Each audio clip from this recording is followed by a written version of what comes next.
저는 30대의 여자이고 대학에서 시간 강사로 일하고 있습니다. 3년 전에 인문학 관련 박사 학위를 받았고 논문 등을 집필하면서 틈틈이 대학에 강의를 나가는 형편이죠. 우리 문 박사님 들어오시네. 오늘 강의는 잘했어? 엄마도 참, 딸내미한테 매번 박사님이 뭐예요.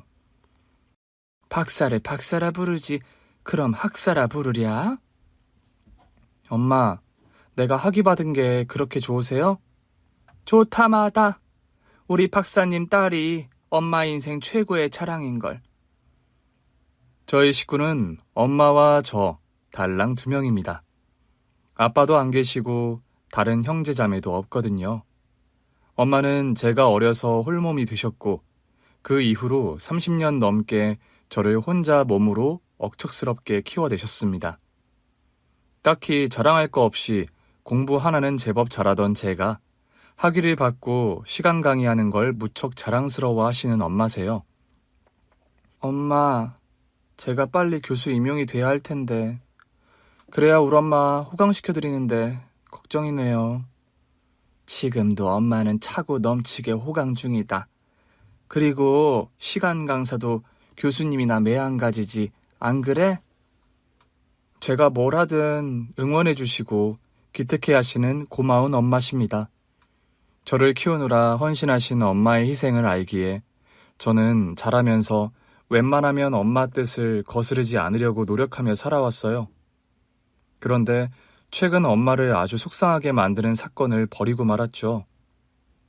뭐? 혼전 임신? 지희 너 그게 정말이야? 엄마, 죄송해요.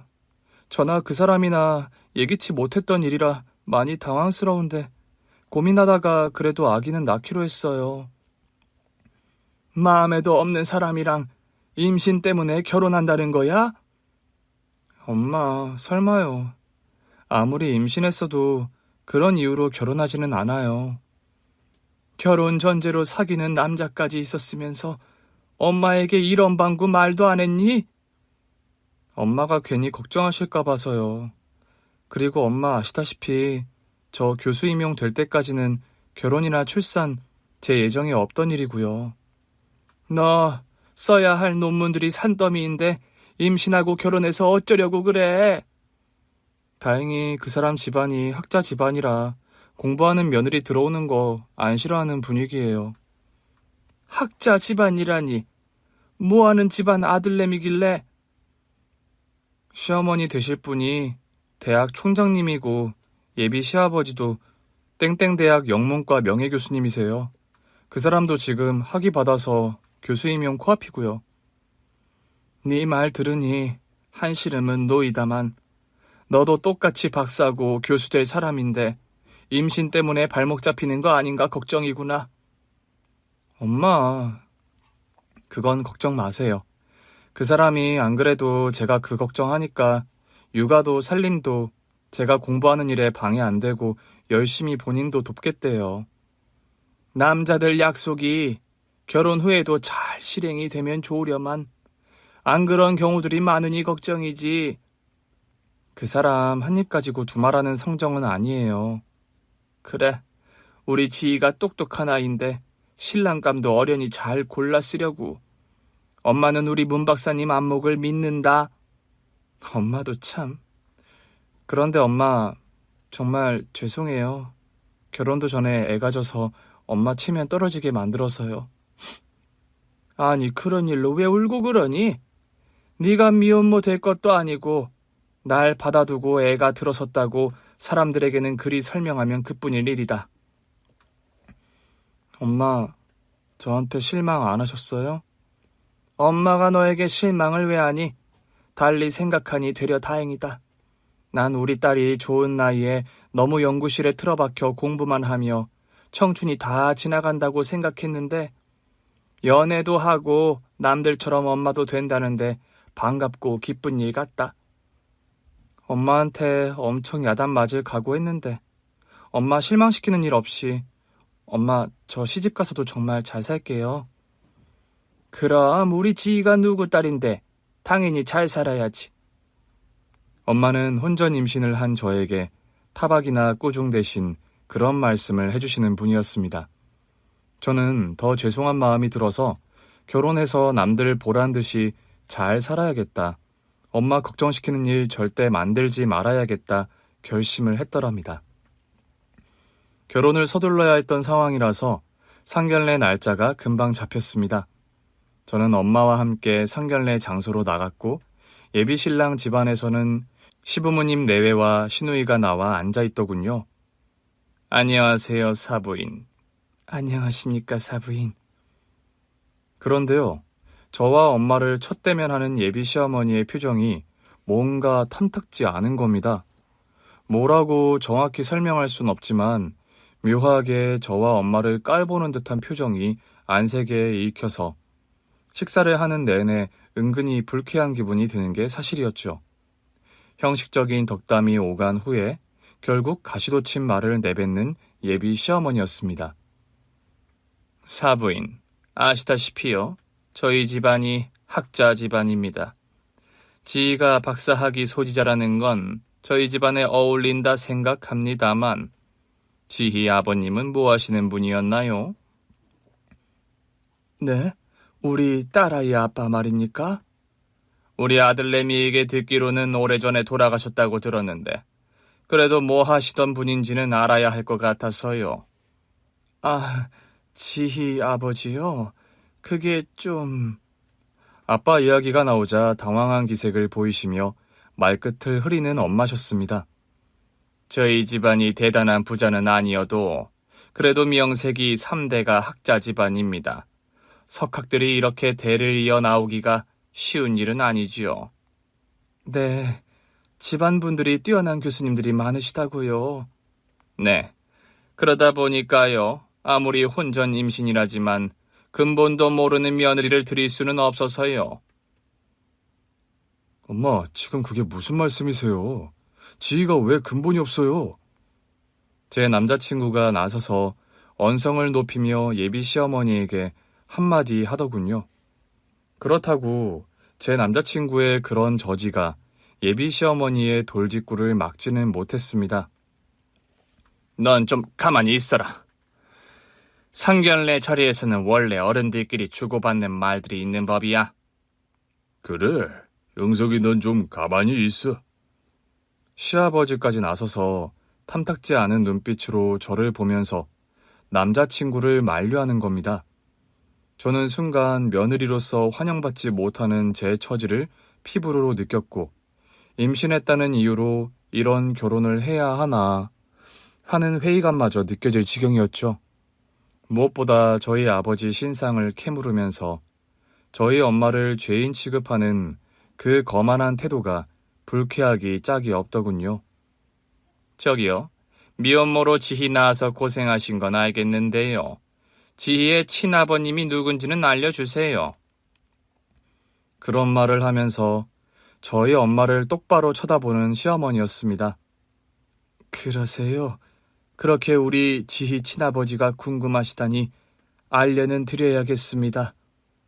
엄마는 수저를 내려놓으시고 당장 어디론가 전화를 한 통 하시더군요.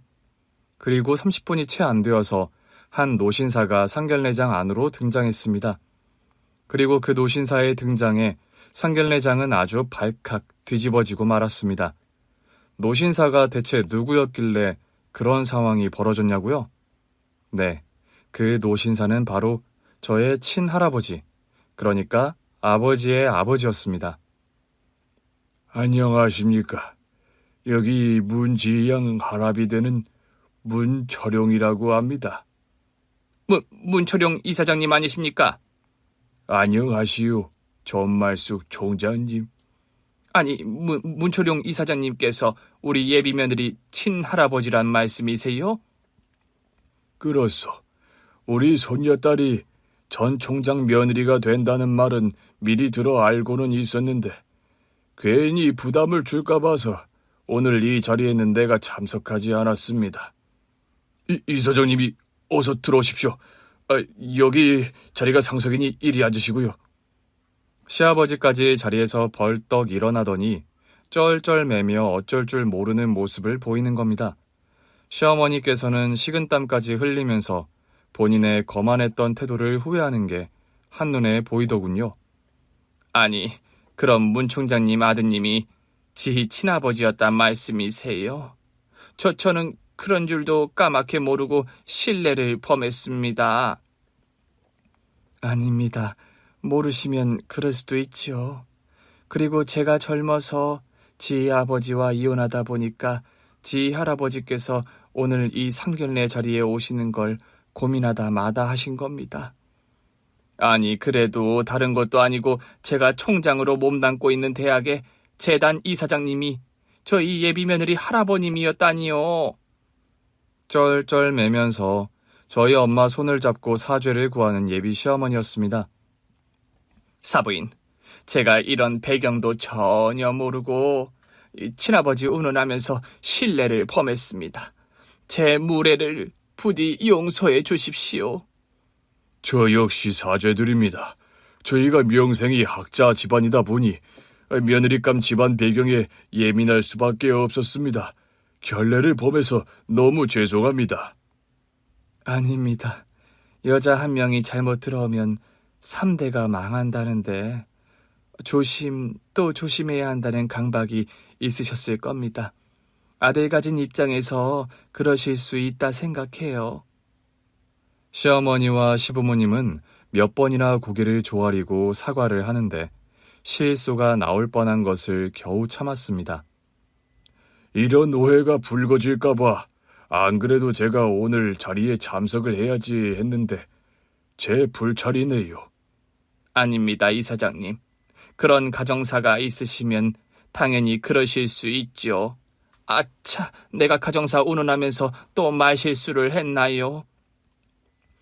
저희 집사람이 평소에 말실수 같은 걸 일절 안 하는 사람인데 오늘 자리가 아무래도 긴장이 되다 보니까 자꾸 실언을 하는 것 같네요. 저희 할아버지와 엄마 눈치를 보며 쩔쩔매는 시부모님 내외였습니다. 엄마와 제가 둘이 있을 때는 그렇게 깔보는 눈초리로 저희 모녀를 탐색하던 사람들이 갑자기 할아버지의 등장에 저자세로 나오는 게 우습기 짝이 없어 보이는 게 사실이었습니다.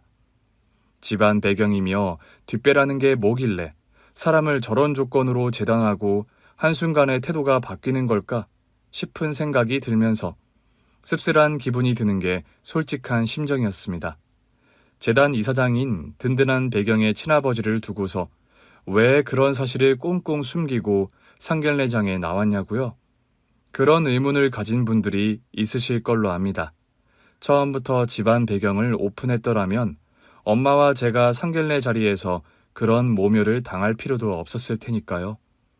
사실은 저희 집 가정사가 좀 복잡한 과거사를 지니고 있습니다. 엄마 말씀처럼 아주 옛날에 엄마 아빠는 이혼을 하셨던 전력이 있거든요. 두 분이 사이가 안 좋아서 이혼을 했느냐? 그건 또 아니었다고 합니다. 이쯤에서 저희 엄마 아빠의 과거 이야기를 좀 말씀드려야 할 것 같네요. 저희 엄마와 아빠는 서로 무척 사랑하는 사이였는데 집안의 반대가 무척 극심해서 결혼에 이르는 과정이 순탄치 않았다고 합니다. 뭐? 식당에서 야채 가게 하는 집안 딸내미랑 결혼을 해? 아버지, 야채 가게가 뭐 도둑질도 아닌데 그렇게 역종을 내세요. 야, 이 녀석아. 우리 집안이 어떤 집안인데 야채 장수 딸내미를 며느리로 들여? 거기다 변모스라라니. 선훈이가 여태 공부만 해서 세상 돌아가는 이치를 몰라 그러지. 너 그런 처지는 집안의 여자를 마누라로 들였다가 평생 코 꿰이고 후회한다. 어머니, 아버지, 저는 두 분 말씀에 절대 동의할 수 없습니다. 정혜는 제가 세상에서 제일 사랑하는 여자고 정혜 아니면 저 결혼 같은 거 안 하고 차라리 총각 귀신으로 늙어 죽겠어요. 아빠는 쟁쟁한 사학재단 이사장의 아들이었고 거기다 명문대학을 졸업한 회계사였습니다. 엄마는 당시 아빠가 일하시는 회계법인의 말단 경리로 편모스라의 가난한 집안 딸내미였죠. 저희 외할머니께서요, 외할아버지가 일찍 돌아가시고 시장에서 야채 장수를 하며 5남매를 힘들게 키워내신 분입니다. 그런 가난한 집안의 맏딸이 저희 엄마였고 그런 친정 배경을 가진 엄마를 무시하고 탐탁지 않아 하는 본가 어른들이었다고 합니다. 외딸도 아니고 줄줄이 밑으로 딸린 동생들만 내시라면서. 하다하다 형제들 딸린 것까지 흠을 잡으세요? 가진 거나 많은 집안이면 모르겠다만 그 주렁주렁 딸린 동생들 누가 책임진다디. 막말로 부잣집에 시집와서 그 동생들 공부시키고 시집 보낼 작정이면 어쩌려고 그런 어리석은 짓을 해. 정혜는 그런 계산 속으로 저를 만난 여자가 아닙니다. 그 동생들 어리긴 하지만 다들 똘똘하고 착해서 지 앞가림 할 녀석들이고요. 네가 그 집 집구석 사정을 어찌 그리 잘 알아서 그런 장담을 해? 정혜를 만나온 시간이 있는데 왜 모릅니까? 거기다 저희 장모님께서 얼마나 억척스럽고 성실하신 분인데요. 억척스럽고 성실하면 뭐한다니? 겨우 시장통 골목서 야채나 파는 장사꾼 주제에. 어머니, 아버지, 사람 위에 사람 없고 사람 아래에 사람 없다 했어요. 왜 자꾸 정의 한 명 사람 자체를 보지 않고 그 사람 집안 배경에 집착하세요? 네가 그냥 만나는 여자도 아니고 수준 차이가 하늘과 땅인 여자를 마누라로 들인다니 하는 소리 아니니? 내 눈에 흙이 들어가기 전까지 이 결혼은 안 되니까 그런 줄 알아. 과거에 엄마 아빠는 그렇게 본가 어른들의 극심한 반대로 한 차례 이별을 택했다고 합니다. 그때 엄마와 헤어진 충격으로 아빠는 속세의 모든 것을 내던지고 충동적으로 출가를 선언하고 집을 나가버리셨다고 합니다. 석 달 넘게 깊은 산중의 사찰에서 스님이 되는 과정을 밟던 아빠를 찾아간 할머니와 할아버지셨다고 합니다. 너 이 녀석 끝까지 이럴 작정이냐? 제 뜻은 이제 변함없다고 말씀드렸습니다. 꾸얀 녀석 같으니라고? 그깟 여자 하나 때문에 사내 자식이 집안이고 직업이고 다 뱅개치고 절에를 들어와? 그 사람 없는 인생이 저에게는 아무 의미가 없다고 수차례 말씀드렸습니다. 두 분 이제 그만 돌아가 주세요. 그 여자와 결혼 허락하면 그러면 돌아올 테냐? 결국 아빠의 완강한 고집과 엄마에 대한 애끓는 사랑이 할머니와 할아버지의 반대를 이겼다고 하네요. 우여곡절 끝에 결혼에 꼴이 난 엄마 아빠였지만 시댁 어른들의 반대를 무릅쓰고 시작한 시집살이가 결코 녹록치 않은 엄마였습니다. 숟가락 하나를 놔도 너는 어째 이리 품격이 없니? 네? 수저 받침 그릇 색깔에 맞춰 놓는 법도 몰라?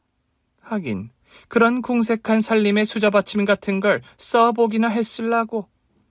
수저 받침 같은 사소한 것에까지 못 사는 친정 운운하며 엄마를 무시하는 할머니셨다고 합니다. 집안에서 친척 어른들이 오거나 지인들이 방문해서 가족 식사라도 할라 치면 가정부 아주머니와 동급 취급을 받는 엄마셨다고 합니다. 예, 여기 반찬 떨어진 거 다시 가져오고 다과상 준비하거라. 여사님, 듣자 하니 이댁 며느님 같던데 며느님도 식사하셔야죠. 저 애는 우리 식사 챙기고 나중에 가정부 아줌마랑 같이 먹으면 되니 신경 쓰지 마세요, 사모님. 지인이 방문을 하든 가족 중에 누가 방문을 하든 그들과 겸상이나 나란히 마주 앉아 차 한잔 마시는 일을 허락하지 않는 할머니와 할아버지셨다고 합니다. 혜미야, 식구들 속옷, 빨래는 앞으로 네가 손빨래로 다 해라. 아버님, 어머님, 아가씨 것까지 속옷을요? 그래, 왜 불만이니? 아니요, 그게 아니라 속옷 빨래라는 게 좀... 나도 시집와서 10년을 시어른들의 시누이 속옷 빨래 손으로 다 했어. 그때는 어디 속옷뿐이냐? 세탁기가 제대로 없어서 겉옷도 죄다 손으로 빨았지. 사모님, 손빨래는 제가 하면 되니까 작은 사모님은 두세요. 그런 허드렛 일까지 작은 사모님 시키시면 제가 작은 사모님 낯을 볼 면목이 없어요. 되려 당시 본가에서 일하던 가정부 아주머니가 엄마 눈치가 보여서 그렇게 말을 하면 지금 어느 앞에서 오지랖이야? 속옷 빨래는 남에게 맡기기 남사스러워 불어 며느리 시키는 건데? 네, 몰랐습니다, 사모님. 죄송해요. 그런 인간 이하의 취급이 계속되었고 엄마는 결혼 2년 차가 되던 해에 아빠에게 이혼을 선언하고 본가를 도망치듯 나와 버리셨다는 겁니다. 여보, 나 더 이상은 이런 식으로 못 살겠어요. 차라리 우리 나가서 분가를 해서 살자. 그럼 되잖아. 분가를 허락하실까? 분가했다 한들 평생 안 보고 살 수도 없는 노릇이고요. 내가 부모님과 절연하기를 원해? 그럼 이혼하자는 소리 안 할 거야? 나 때문에 부모님과 절연까지 하면서 살려고 하지 말아요. 당신과 나의 남은 결혼 생활이 앞으로 과연 어떨까 많이 생각해 봤어요. 당신 왜 그렇게 우리 미래에 관해서 부정적으로만 생각하는 거야? 당신이 아무리 아버님 소유 재단 사업과 상관없는 일을 한다지만 결국 법인 만들고 당신 사무소 차리려면 아버님 어머님 도움 없이 불가능하잖아요. 그깟 법인 사무소 안 만들면 돼. 그냥 월급쟁이 회계사로 살아도 당신과 나 충분히 먹고 산다고. 결국 그렇게 살았을 때 후에 가서 당신이 나 원망 안 할 수 있을까요? 거기다 나 시집 와서 두 해가 바뀌는 동안 어버이날이고 우리 엄마 생신이고 명절날 모두 친정걸음 한 번도 못했어요. 내가 부모님 설득한다잖아. 안 되면 절연해서 살겠다니까? 나 생각해주는 마음은 알겠어요. 근데 억지 그만 부려요, 당신도. 우리 그냥 차라리 우리 사이에 애가 없을 때 갈라서는 게 당신과 내 미래를 위해서 좋을 것 같아요. 엄마는 그렇게 이혼을 선언하고 친정으로 도망치듯 와버렸습니다. 아빠가 그 후로 몇 번이나 찾아와 엄마를 설득했지만 엄마의 결심은 흔들리지 않았다고 합니다. 아빠는 상심에 빠져서 본가에서 생활하고 엄마는 오랜만에 친정에서 좀 쉬면서 할 일을 알아보던 중 예기치 않게 저를 가졌다 사실을 알게 되셨다는 겁니다. 임신입니다. 16주 차에 접어들었으니까 안정을 취하면서 컨디션을 잘 지켜보기로 하죠. 선생님, 정말 제가 임신이란 말이세요? 여기 아기 집 보이시죠? 착상도 잘 되었고 현재로선 아무 문제 없어 보이네요. 그래도 초산이고 아직 완벽한 안정기에 접어든 건 아니니까 조심하시고요. 엄마는 임신이라는 날벼락과 같은 선고를 듣고 다시 고민에 빠지셨다고 합니다. 엄마는 절친한 친구 영미 이모에게 이와 같은 사실을 털어놓으셨더랍니다. 영미야, 나 이혼하겠다고 선언하고 나왔는데 임신이란다. 뭐라고? 확실한 거야? 엊그제 산부인과 가서 진단 받았어. 임신 16주 차래. 예, 너는 그럼 애 가진 것도 모르고 시댁을 뛰쳐나왔다는 말이니? 임신한 거 알았으면 그런 선택은 안 했겠지. 나 그런데 어쩌니? 시댁 어른들이고 남편한테 다신 안 돌아간다고 선언하고 나왔는데. 네 입장이 난처는 하겠다만 이왕 이렇게 된 거 어쩌니? 말이야 주워 담으면 그만 아니야? 너 우리 시부모님 성격 누구보다 잘 알잖니. 이혼하겠다 큰소리치고 나와놓고 임신했다고 다시 들어가면 그 시집살이 다시 안 봐도 뻔하다. 설마 너 애 가졌다는데 여태 해온 것처럼 너한테 그러실까? 네가 우리 시부모님들을 아직 잘 몰라 그래. 내가 임신했다고 해서 별달리 변화할 사람들은 아니야. 그럼 너 임신했다고 해서 그 이후로 그냥 시댁에 들어가는 것도 좋은 방법은 아닌 것 같다. 시댁에 다시 들어가 살 생각은 없어. 내가 지금 고민되는 건 남편과의 이혼이야. 막상 애 가졌다는 소리 들으니까 이혼이 정답은 아닌 것 같아서. 그걸 말이라고 하니? 솔직히 너랑 네 남편 사이에 별다른 문제가 있었던 건 아니잖니. 늘 너희 시부모님이 문제였지. 아무래도 그 사람에게 말해야 하겠지. 임신했다고? 당연한 거 아니야? 아이 아빠가 아이 존재를 모르는 게 말이 되니? 이참에 분가를 해서 나와 살건 아니면 갈라서건 간에 네가 임신한 건 밝혀야지. 그걸 숨기는 건 도리가 아니다 얘. 엄마는 고민하다가 아빠에게 저를 임신한 사실을 고백하려고 했다고 합니다. 그런데 바로 그 즈음에 아주 황당한 소식이 엄마 귀에 들어왔다고 합니다. 예, 청혜야.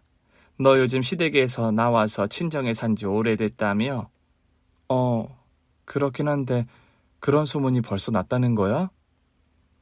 원래 소문이라는 게 그렇잖니. 당사자 입장에서 별로 반갑지 않은 소문이 빨리 퍼지는 거. 그런 소문 퍼졌다는 거 말해주려고 찾아온 거야? 아니, 내가 너한테 전해줄 소식은 따로 있어, 정혜야. 무슨 소식인데 그러니? 너 시댁에서 나와서 남편과 별거 중인 거잖아. 맞지? 그래, 맞아. 그런데 왜 자꾸 그런 걸 캐물어? 아니, 다름이 아니라 우리 친척 고모가 강남 바닥서 실은 꽤 유명한 뚜쟁이야. 그런데? 올 고모 집 며칠 전에 놀러 갔다가 내가 하도 충격적인 소식을 들어서 그런다. 무슨 소식이길래 그래? 너희 시댁이 땡땡재단 이사장 가문 맞지? 너희 시아버지랑 시할아버지가 대를 이어서 거기 사학재단 이사장 지내시고. 그래, 맞아. 듣자하니 너희 시어머니가 벌써 다른 며느리감을 몰색 중이래. 뭐라고? 벌써 너희 남편 말이야. 울 고모가 소개해주는 처자들을 서너시나 만났단다. 우리 남편이 여자들을 만나고 다닌다고? 맞선으로? 그래. 정략 결혼으로 다시 새장가 보낸다고 너희 시어머니가 아주 신이 나서 매일 우리 고모 집을 찾아온단다. 정말. 엄마는 너무 어이가 없어서 한숨을 내쉬며 실수가 나왔다고 합니다. 아무리 우리 고모가 뚜쟁이로 먹고 사는 분이라지만 내가 그랬다. 쌀자루니 금부치를 아무리 그 집에서 갖다 바쳐도 아직 이혼 접수도 안 한 유부남 맞선 자리를 그리 열심히 소개하지는 말라고 내가 한 소리 했어. 그랬니? 고맙다. 엄마는 떨떠름한 감사 인사를 하고 그 친구를 돌려보냈답니다. 마침 엄마의 절친한 친구인 영미 이모가 집에 놀러를 왔다가 또 그 상황을 시시콜콜 알게 되셨다죠. 뭐? 이혼 소장 접수도 안 했는데 뚜쟁이 통해서 맞선을 보러 다닌다고? 아마 시어머니 등살에 남편이 그러고 있는 것 같아. 3살 난 어린애도 아니고 무슨 어머니 등살에 그런다는 게 말이 되니? 네 남편 그런 사람으로 안 봤는데 이건 너무 경우가 아니잖아. 그 사람이 나를 몇 번이나 붙잡았는데 내가 계속 고집부려서 이혼하겠다 나와서 더 오기가 뻗쳐 그러는 것 같아. 너 임신했다는 말 아직 네 남편에게 안 했지? 아직 못했어. 해야지 생각하는데 오늘 친구한테 그 뚜쟁이 얘기 듣고 충격 먹었고. 이 미련한 거사. 너 더 이상 임신했다는 사실 숨겨서는 안 되겠다. 넌 그냥 있어. 네가 못하겠다면 내가 너희 남편 불러내서 할 테니까. 영미야, 내가 할게. 됐어. 너한테 맡겨뒀다간 아기 날 딸 다 되어서 너희 남편 새장가 가는 꼬락선이 보게 생긴 것 같으니까. 영미 이모는 엄마의 만류를 뒤로하고 그날 당장 저희 아빠를 만나서 단판을 지었다고 합니다. 퇴근길에 갑작스레 불러내서 죄송합니다. 아닙니다. 그런데 영미 씨께서 어쩐 일로 저를 보자고 하신 거죠? 일단 그거부터 물을게요. 저기 우리 정이랑 앞으로 어쩔 작정이세요? 그게 갑자기 무슨 말씀이시죠? 저랑 정이랑 속내 다 털어놓고 지내는 친자매 같은 사이인 거 아시죠? 제가 친정 언니 같은 입장으로 말씀드리는 거니 서운하게 듣지는 마세요. 무슨 일이길래 그러세요 대체? 소문을 듣자 하니 요즘 뚜쟁이 통해 정략 결혼한다고 맞선 보러 다니신다면서요? 맞선이요? 무슨 그런 해괴망측한 소문이 다 있답니까? 다 사실 확인하고 온 거니까 괜히 둘러대지는 마세요. 정혜랑 별거 중에 일어난 일이니 제가 타박해서는 안 되는 일인가요? 그 사람이랑 저 별거 중이지 아직 이혼한 것도 아닌데 무슨 제가 맞선을 봅니까? 저희 여동생 건과 헷갈리신 건 아니세요?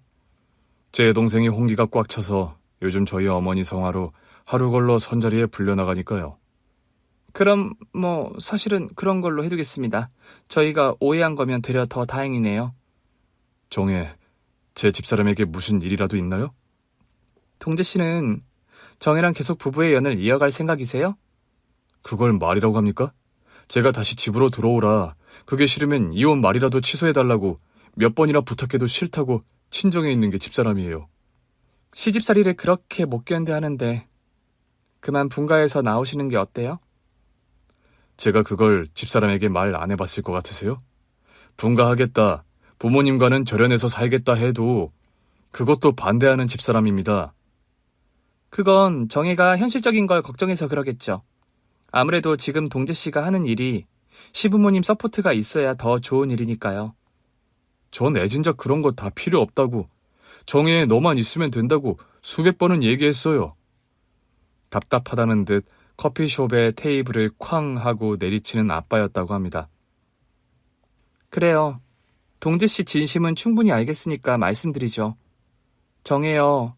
지금 임신 4개월이 넘어가요. 뭐라고요? 정혜가 임신을 했다는 말입니까? 네, 그래요. 시댁에서 짐 싸서 친정으로 뛰쳐나오고 얼마 안 돼서 임신 사실을 알게 되었고요. 그런 걸 알았으면 왜 진작 제게 말을 안 했답니까? 정혜 걔가 스스로 이혼하겠다고 선포하고 나왔으니 그랬겠죠. 거기다 요즘은 뚜쟁이 통해서 동재 씨가 재혼 자리 맞선 보러 다닌다고 오해까지 했으니까요. 정말 들을수록 너무 어이가 없고 기가 막히네요. 제가 무슨 결혼에 목맨 사람도 아니고 이혼도 안 하고 돌아오길 기다리는 집사람 두고 선을 보러 나가요? 오해가 풀렸으니 다행이네요. 동재 씨, 그럼 두 사람 다시 시작해봐요. 정혜가 임신한 것도 그렇지만 제 보기엔 두 사람 다 아직 서로를 무척 많이 사랑하는 것 같으니까요. 아빠는 당장 자리를 박차고 일어나 나가서 본가로 향했다고 합니다. 오늘 회사에서 늦게 술자리 있다더니 일찍 왔구나. 어머니, 아버지, 드릴 말씀이 있습니다. 해 다진 시간에 무슨 할 말? 아빠는 할머니와 할아버지를 앞에 두고 그런 선포를 하셨다고 합니다. 저희 집사람 정혜요. 수박 맞은 며느리 얘기를 왜 우리 앞에서 하지? 지 스스로 이혼하겠다고 선포하고 나간 그런 근본 없는 아이 말을 왜 꺼내니? 어머니, 아버지, 앞으로도 평생 그 사람을 그리 미워하실 겁니까? 너 지금 무슨 소리를 하려는 거야? 정혜를 그리 평생 미워하실 거면 저 역시 이 집에서 더는 못 살겠습니다. 지 스스로 너랑은 안 살겠다고 뛰쳐나간 여편네 하나 때문에 부모를 버리겠다는 게냐? 네, 아버지. 정혜요. 임신했어요. 제 아이를 가졌고 그 사람이 임신한 게 아니더라도 저는 그 사람을 택하겠습니다. 뭐라고? 너 지금 못난 여편네 하나 때문에 부모와 절연이라도 하겠다는 거야? 네. 그 사람 저와 결혼하고 지난 2년간 너무 인간답지 못한 대우를 받으며 모진 시집살이를 했습니다. 그 사람이 그런 고통 겪고 있다는 거 알면서도 눈 감았어요. 시간이 지나면 나아지겠지 하는 되도 않는 희망을 핑계로요. 결국 집을 나가 살겠다는 거야? 네. 어머니 아버지께서 정혜를 진짜 며느리로 인정하고 존중해 주실 마음의 준비가 되시면 그때 다시 찾아뵙겠습니다. 안녕히 계세요. 아빠는 그런 말을 남기고 여행 가방에 옷가지를 대충 싼 다음 집을 나와버리셨다고 합니다. 아빠는 그렇게 할머니 할아버지와 절연하고 엄마에게로 한달음에 달려오셨다고 합니다. 그런데 그날 엄마와 아빠의 만남은 이루어지지 못했습니다. 엄마를 보기 위해 외가댁으로 오시던 아빠는 그날 밤 교통사고를 당해 명을 달리하시고 말았기 때문이죠. 거기 문동재 씨 보호자분 되십니까? 네, 제가 그 사람 아내인데 무슨 일이시죠? 문동재 씨가 교통사고로 응급실에 실려오셨어요. 당장 병원으로 오셔야겠습니다. 엄마는 후들거리는 다리를 겨우 붙들고 병원 응급실로 달려갔습니다. 그곳에서 엄마는 아주 오랜만에 아빠를 다시 재회했는데 그때 이미 아빠는 숨을 거둔 상태였던 겁니다. 여보, 정신 차려봐요, 여보. 곧이어 할머니와 할아버지도 병원 응급실로 아빠를 보러 달려오셨다지요. 이게 대체 어떻게 된 일이야? 동재야, 얼른 눈 좀 떠봐라, 어? 죄송합니다. 병원에 도착하셨을 때 이미 문동재 환자분께서는 이미 심정지 상태였습니다. 우리 아들이 명을 달리했다는 말입니까? 병원 측에서 할 수 있는 모든 조치를 다했지만 모월 모일 모 15분 문동재 환자분 교통사고로 인한 뇌손상과 심정지로 사망하셨습니다. 슬픔과 황망함 속에 아빠의 장례식이 치러졌다고 합니다. 너를 보러 간다고? 그날 우리 동재가 우리와 절연까지 선언하고 집을 나갔다. 결국 정혜 네가 우리 동재를 잡아먹었구나. 잡아먹었어. 너만 얌전히 집에 붙어 있었더라도, 아님 우리 착한 동재가 다시 돌아와 달라고 너에게 애걸복걸할 때 그 말만 들었더라도 우리 동재가 잘못되는 일은 없었어. 멀쩡한 아들 잡아먹는 너 같은 며느리 우린 다시 보기 싫으니 우리 눈앞에 나타날 생각 마라. 아빠 장례식이 끝나고 그런 모진 말을 하면서 엄마를 내쫓은 할머니와 할아버지였습니다. 제가 태어나고 나서도 집안에 운전기사를 시켜서 돈봉투를 전해줬을 뿐 저를 보러 오지도 않은 할머니, 할아버지셨다고 합니다.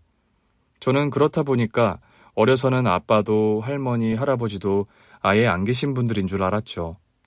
아빠야 제가 태어나기도 전에 돌아가신 게 맞았지만 할머니, 할아버지는 살아 계시면서도 제가 7살이 될 때까지 한 번도 얼굴을 본 적 없었습니다. 그러던 어느 날, 제가 초등학교 입학을 앞둔 어느 날이었습니다. 집 안으로 삐까뻔쩍한 외제차 한 대가 서 있길래 어린 마음에 누구지 싶어 차 안을 기웃거렸죠. 차 안에서 할아버지가 나오시더니 네가 지인이? 네, 제가 문 지인데 할아버지는 누구세요? 나는 지인이 할아버지 되는 사람이다. 할아버지요? 저한테 할아버지는 안 계신 줄 알았는데. 그때 대문을 열고 엄마가 밖으로 나오셨고 할아버지를 보고 깜짝 놀라시는 겁니다. 아니, 여길 어떻게? 왜 내가 못 올 때라도 왔니? 아니, 그게 아니라요. 너무 갑작스레 방문을 하셔서. 이왕 온 김에 애미 너 나하고 얘기 좀 하자. 지희 아빠 장례식장에서 저에게 분명 말씀하시지 않았나요? 저를 다시 볼 일은 없을 거라고 하셨는데요. 너하고야 그렇다 치지만 지희는 우리 핏줄이고 엄연히 동지 딸인데 그게 말이 되는 일이니? 이제 와서 나타나서 대체 무슨 말씀하시는 거예요? 너 아직 나이도 젊은데 재혼도 안 하고 그리 살 작정이냐? 갑자기 몇 년 만에 나타나셔서 재혼이라니, 그게 무슨 말씀이시죠? 보아하니 지희도 벌써 8살이고 엄마 손이 일일이 필요한 나이는 지난 걸로 보이는구나. 그런 말씀 하시는 이유가 뭔가요? 지희를 이제 우리가 데려가야겠다는 말을 하는 거야. 아니, 지희가 여태 유치원 졸업하고 초등학교 가는 동안 얼굴 한 번 안 보고 지내시더니 이제 와서 이러시는 이유가 뭔데요? 지희가 여면이 우리 문씨 집안 핏줄이고 동제 피부치인데 우리가 언제까지 지희를 나 몰라라 할 줄 알았니? 그런 게 이유시라면 정기적으로 지희를 보여드리겠습니다. 그렇지만 그 이상을 요구하신다면 저는 들어드릴 수 없어요. 뭐라고? 우리 요구를 못 들어줘? 예나 지금이나 시건방진 건 하나도 안 변했구나. 지금 맥락에서 왜 그런 욕을 하시죠? 멀쩡히 잘 키우고 있는 딸내미를 뺏어가신다는데 어느 어미가 곱고 부드러운 말이 나오겠습니까? 생전 처음 보는 할아버지와 엄마는 그날 만나자마자 언성을 높이며 대문 앞에서 실랑이를 벌였습니다. 그때 집안에서 외할머니가 나와 엄마와 할아버지가 싸우는 모습을 보셨죠. 지혜미야, 대체 무슨 일이니? 엄마, 신경 쓰실 거 없어요. 이만 들어가세요. 아니, 지 친할아버지 아니시니 여긴 어쩐 일이시죠? 어쩐 일이라뇨? 모녀가 왜 이리 쌍으로 인사성들이 없는지.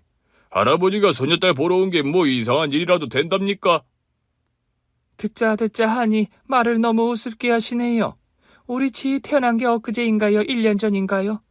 지 벌써 8살이고 다음 달이면 학교 들어갑니다. 여태 지 크는 동안 코빼기도 안 보시다 이제 와서 이러시는 저희가 대체 뭡니까? 그동안은 지희가 어려서 엄마 손이 필요한 나이니 어쩔 수 없이 저희 집안에서도 참고 기다렸던 겁니다. 참고 기다려요? 대체 뭘 그리 기다리셨답니까? 우리 지희 데려갈 날이요. 뭐라고요? 누가 그대에게 지휘를 준답니까? 누구 마음대로요? 지희 애미 미래를 위해서나 지희 미래를 위해서나 지희가 어느 집에서 자라는 게 좋을지는 사돈께서도 너무나 잘 아실 텐데요. 아니요. 저는 잘 모르겠습니다. 지혜 엄마는 분명 제 딸이에요. 자식을 어미가 키우는 것만큼 당연하고 합당한 도리가 세상 천지에 있답니까? 이 댁에서 지희를 길러서 지희에게 대체 뭘 해줄 수 있죠? 이런 집안 형편과 수준에서 지희에게 뭘 얼마나 대단한 뒷받침을 해주게요? 그런 막말 하시려고 찾아오신 거면 그만 돌아가 주세요. 지혜 아빠 명을 달리한 마당에 아버님께 그런 소리를 들을 이유도 없고 제가 엄마 자격 없을 만큼 부족한 것도 없습니다. 결국 네 고집대로 지희를 키우겠다는 거야? 제 고집이 아니라요. 제 배 아파 낳은 제 딸은 제가 키운다는데 왜 대도 않는 억지를 부리세요? 네 어머니 야채 장수에 요즘은 너도 그 장사 도와서 먹고 산다며. 네, 그런데 왜 그러세요? 대를 이어 물려줄 일이 그리 없어서 시장 통서 야채 파는 일을 전수하고 앉았어. 우리 문씨 가문에서 우리 집안 핏줄을 그런 식으로 키울성 싶으냐? 지희는 문씨 집안 핏줄 이전에 제 딸입니다. 누가 네 딸 아니라든 무엇이 네 딸 지희를 위해 옳은 선택인지 너도 머리가 있거든 생각을 한번 해보라는 거야. 자식은 엄마 품에서 크는 것만큼 좋은 선택지가 없습니다, 아버님. 네 입에서 아직 아버님 소리가 나온다는 것이 용구나. 처음부터 나는 네 근본 없는 그 거만함이 마음에 안 들었다. 제발, 지희 앞에서까지 저를 그런 식으로 욕보이실 건가요? 욕을 보여? 내가 무슨 욕을 보였다고 그러니? 멀쩡한 집안 아들 잡아먹은 것도 모자라 이제는 내 손녀딸까지. 그때였습니다. 외할머니께서 집안 마당에서 배추를 절인다고 꺼내놓은 소금을 할아버지 면전에 마구 뿌려버리셨다고 합니다. 언제까지 우리 딸을 아들 잡아먹은 귀신 취급할 거요? 이 못돼 먹은 할아범아! 우리 딸 그렇게 개차반 취급할 거면 다시 우리 집에 얼씬거릴 생각도 마라! 외할머니의 소금 뿌리기 공격에 봉변을 맞다시피 하며 돌아가 버린 할아버지셨다고 합니다. 그 후로 저희 본가에서는 저의 학비와 생활비 지원해 주셨다고 합니다. 다른 건 몰라도 제 공부와 학업에 들어가는 비용을 모두 본가에서 지원을 해주셨던 거죠. 제가 머리가 굵어가면서 저는 몇 번 할머니 할아버지 댁을 방문한 적이 있었습니다. 그런데 그럴 때마다 아이고 멀쩡한 내 아들 잡아먹은 화상 같으니라고. 그래 네 어미는 네 애비 잡아먹고 요즘도 말짱하게 잘 지낸다든? 네 엄마란 사람은 애초에 우리 문씨 집안과 격이 맞지를 않는 사람이었다. 지희 너도 네 엄마 따라 고집 부릴 게 아니라 이 집으로 들어와서 학교도 더 좋은 곳을 다니도록 해. 네가 우리 집에만 들어오면 과목별로 개인 과에 붙여주고 운전기사 모는 차 타고 학교 다닐 텐데 왜 그리 네 엄마 밑에 붙여서 궁색하게 학교를 다녀? 지희 네가 네 아비를 닮아 공부머리가 있어 성적도 잘 나오는데 이참에 본가로 들어와 사립학교로 전학해라. 한 1년 그곳을 다니다 외국으로 유학을 알아봐도 좋고. 할머니, 할아버지, 더는 본가에 방문하지 않겠습니다. 그게 무슨 소리야? 매번 제가 찾아뵐 때마다 엄마에 관해 그런 소리 하시는 거 더는 듣고 있기 힘듭니다. 뭐라고? 네 아비에 이어 너까지 대를 이어 네 애미 때문에 우리를 등지겠다는 거야? 아빠가 엄마 때문에 두 분을 등지셨다고 하는데 옛날에 아빠가 왜 그런 선택을 하셨는지 저 역시 이해가 가요. 안녕히 계세요. 엄마를 인정하지 않는 분들은 저에게 할머니, 할아버지실 수도 없습니다. 저는 중학교 2학년 때에 그런 말씀을 드리고 다시는 본가를 찾지 않았습니다. 엄마가 왜 더 이상 할머니, 할아버지 댁을 찾지 않냐고 여쭤보셨지만 그냥 불편하고 귀찮다는 대답으로 얼버무렸고 자세한 말씀은 드리지 않았어요. 그렇게 할머니, 할아버지와 거의 절연하다시피 해서 고등학교, 대학교를 졸업하고 현재의 나이가 되도록 딱히 왕래 같은 걸 하지 않고 지내왔습니다. 그런 저였기에 제 상견례 자리에 할아버지가 나타나시자 당황한 게 사실이었죠. 그날 상견례 자리가 끝나고 나서 저와 엄마, 할아버지는 오랜만에 셋이서 대화를 나누게 되었습니다. 그간 잘 지냈니? 예, 잘 지냈습니다. 그래도 전화를 해주어서 고마웠다. 알고 보니 엄마는 제 결혼식을 앞두고 제가 결혼한다는 말을 본가에 전하셨더라고요. 과거는 과거 일이고 지희 결혼하는 일은 말씀드려야 할 것 같아서요. 잘했다. 안 그래도 나 역시 더 늦기 전에 애미 너를 찾아 미안하다는 말을 하고 싶었어. 갑자기 그런 말을 하시면서 무릎을 꿇고 엄마 손을 잡는 할아버지셨습니다. 세월이 흐르면서 생각하고 돌이켜보니 너와 동재 결혼 반대한 일이 살면서 가장 후회되는 일이더구나. 아버님, 왜 갑자기 그런 말씀을 하세요? 그간 너와 지희와 따로 왕래는 안 하고 지냈지만 너희 모녀 사는 소식은 사람을 시켜서라도 다 들어서 알고 있었다. 저와 엄마는 그 말씀을 듣고 깜짝 놀란 게 사실이었죠. 우리가 둘째 아들이 있어 둘째 며느리도 봤지만 그 아이는 갖출 거 다 갖춘 집안의 며느리였어도 네 시동생이 암에 걸리자마자 바람이 나서 도망가 버렸다.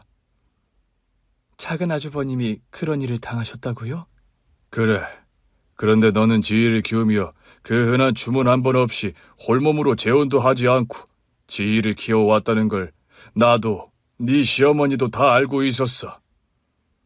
그건 제 인연이 지희 아빠 한 사람이었기 때문입니다.